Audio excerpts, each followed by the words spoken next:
नमस्कार मंडळी, तुमचं पुन्हा एकदा एका नव्या व्हिडिओमध्ये सहर्ष स्वागत आहे. मंडळी, पनवेल तालुक्यातील खांदा कुळणी येथे सकल मराठा समाजातर्फे मराठा भवनाचे लोकार्पण सोहळा काल आदरणीय मनोज जरांगे पाटील यांच्या हस्ते करण्यात आला. यावेळी या कार्यक्रमाला खूप सारे लोक उपस्थित होते. या कार्यक्रमामध्ये आदरणीय मनोज जरांगे पाटील यांनी पुन्हा एकदा माजी मंत्री व आमदार धनंजय मुंडे यांच्यावर कडाडून टीका केली. तसेच महाराष्ट्राचे मुख्यमंत्री देवेंद्र फडणवीस यांच्यावर देखील निशाणा साधला. या ठिकाणी आदरणीय मनोज जरांगे पाटील हे देवेंद्र फडणवीस यांच्यावर निशाणा साधताना असे म्हणाले की फडणवीस साहेब, तुम्हाला गर्व झाला असेल, पण हे लक्षात असू द्या की तुमची सत्ता ही कायमची नाही.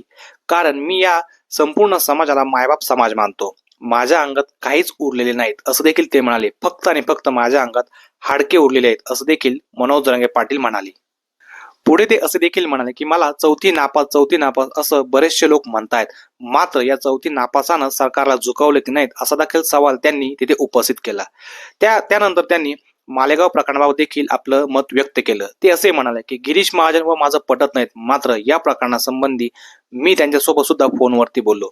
असे अनेक महत्त्वाचे मुद्दे त्यांनी त्या ठिकाणी उपस्थित केले. तर मित्रांनो, तुम्हाला जर हा व्हिडिओ आवडला असेल तर व्हिडिओला जास्तीत जास्त लाईक करा, शेअर करा आणि चॅनलला सबस्क्राईब पण करा.